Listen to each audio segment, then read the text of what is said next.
1학 학생 여러분 반갑습니다. 오늘 배운 생물 다양성의 중요성 그리고 보전 방안에 대해서 정리를 해보도록 하겠습니다. 먼저 첫 번째 단원에서는 생물 다양성의 정의에 대해서 우리가 한번 정리를 했는데요. 일정한 생태계에 존재하는 생물의 다양한 정도를 우리는 생물 다양성이라고 얘기합니다.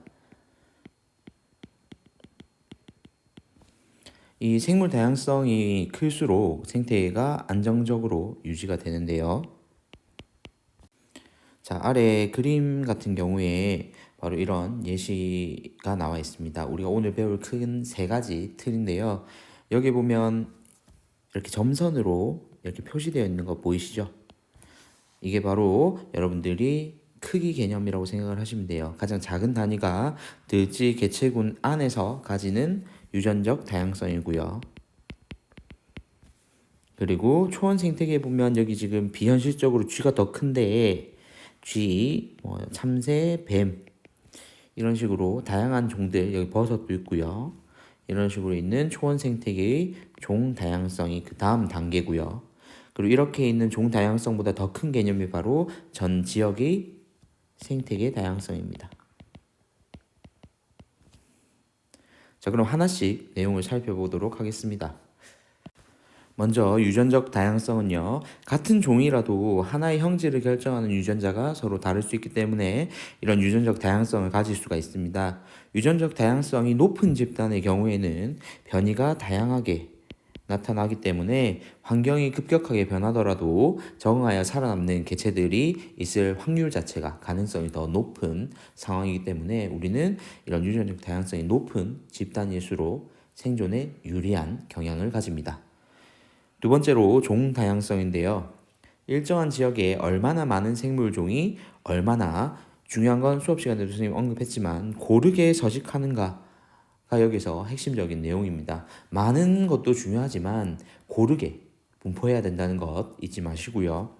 일정한 지역에 서식하는 생물종이 많고 각 종의 분포 비율이 균등할수록 이 종 다양성이 높다라고 얘기할 수 있습니다. 종 다양성이 높은 지역의 경우에는 생태계가 안정적이다라고 표현을 하고요. 마지막 생태계 다양성의 경우에는 어느 지역에 존재하는 생태계의 다양한 정도를 말하는 것으로 생태계가 다양할수록 종 다양성이라던가 앞에서 다룬 유전적 다양성이 따라서 높아지게 됩니다.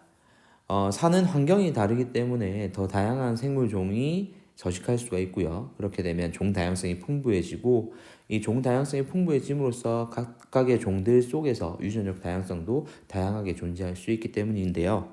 이 생태계에 서식하는 생물의 활동으로 생태계도 따라서 또 변화를 하기 때문에 서로 상호 간에 영향을 주는 관계이기 때문에 당연히 다양성이 높아지게 됩니다.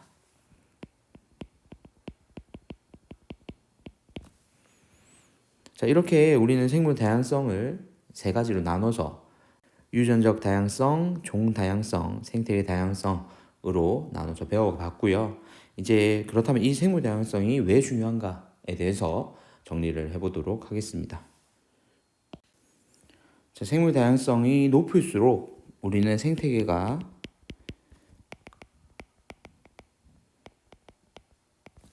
안정적으로 유지된다는 사실을 위해서도 언급을 했습니다.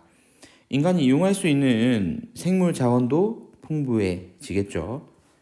그래서 여기에는 생물 자원이 들어가면 됩니다. 따라서 생물 다양성을 보존하는 것은 자연환경 보존뿐만 아니라 우리 인간의 생존에도 밀접하게 연관이 되어 있다라고 이해를 하시면 되고요. 이런 생물 자원에는 어떤 것들이 있는지 한번 밑에 표를 보면 식량 자원, 의복 자원, 주택 자원, 의학 자원, 유전자 자원, 그리고 여가 자원으로 나눌 수가 있습니다. 먼저 쌀, 옥수수, 콩과 같은 우리가 주식으로 먹게 되는 식량 자원이 존재하고요. 또한 목화에서 면의 원료를 얻거나 누에고치에서 실크 원료를 얻는 식의 의복 자원도 얻을 수가 있습니다. 그리고 나무나 풀을 이용한 옛날 방식의 주택 자원도 만들어낼 수가 있고요. 그리고 여기에는 우리 교과서에는 선생님이 이제 푸른 곰팡이 페니실린과 그리고 버드나무 껍질의 살리실산, 아스피린의 원료만 얘기를 했었는데 주목에 있는 탁솔, 항암물질도 여기 예시에 하나 더 적어놨습니다. 유전자 자원의 경우에는 질병에 저항성이 있는 유전자를 편집을 해서 새로운 농작물 개발에 활용할 수 있는 예시가 있고요. 여가 자원 같은 경우에는 휴식 장소나 여가 활동 그리고 생태 관광 장소로서 역할을 한다는 건데 선생님 수업 시간에는 순천만 습지를 예시로 들었습니다. 언젠간 좀 상황이 나아지면 여러분들하고도 함께 갈 수 있는 기회가 있으면 좋을 것 같네요. 자, 다음 페이지로 넘어가 보도록 하겠습니다. 자, 생물 다양성을 그러면 보존하기 위해서는 어떻게 해야 되는가를 우리가 공부를 할 건데, 그렇다면 이 생물 다양성이 감소하는 원인을 알고 있어야 어떻게 보존할 건지 대책을 세울 수가 있겠죠. 그래서 감소 원인부터 알아보면 숲을 관통해서 도로를 건설하게 되는 경우들이 있습니다. 물론 도로 건설뿐만 아니라 다른 골프장 건설이라던가 이런 식으로 자연 생태계를 파괴할 수가 있는데, 도로를 예시로 든 이유는 이렇게 도로를 건설을 하게 되면 하나의 큰 덩어리의 형태의 생태계가 나눠지게 되면서 서식지가 쪼개지게 됩니다. 우리 이것을 서식지의 단편화라고 얘기하거든요. 단편화되어 생물 다양성이 크게 감소하게 됩니다. 야생생물의 불법 포획과 그리고 남획이 있죠. 남획의 경우에는 생물종의 개체수를 급격히 감소시킬 수 있기 때문에 생물 다양성 감소의 원인이 되기도 합니다. 그리고 베스라든지 뉴트리아와 같은 외래종이라고 하죠. 이 외래종의 경우에는 토종의 생태계를 교란시키고 천적이 없기 때문에 기존의 먹이 사슬의 규칙을 다 파괴를 해버리게 됩니다. 또한 대기가 오염이 되면 이 대기 속의 오염 물질들이 빗물에 녹아서 토양을 오염시키게 되고, 이것이 바로 토양의 산성화 그리고 하천 호수의 산성화가 이어지게 됩니다. 그렇게 되면 그 산성화에 따라서 토양 같은 경우에는 식물의 엽록소 파괴와 연결이 돼 가지고 광합성이 제대로 되지 않게 만드는 상황까지 이어지게 됩니다. 자, 이제 생물 다양성 보존을 위한 노력을 보도록 하겠습니다. 먼저 여러분들이 할 수 있는 개인적 노력부터 살펴보면 쓰레기 분리 배출 및 자원의 재활용 그리고 에너지 전략과 같은 노력이 있고요. 사회적, 국가적 노력을 경우에는 국립공원을 지정한다거나 천연기념물을 지정해서 보호를 하는 경우가 있고요. 그리고 환경보호운동을 국가적으로 진행할 수도 있겠죠. 자, 이제 최종 목적지입니다. 생물 다양성 보존을 위해서 국제적인 노력은 어떤 것을 할 수 있겠는가라는 건데요. 이게 바로 생물 다양성에 관한 협약을 체결하는 겁니다.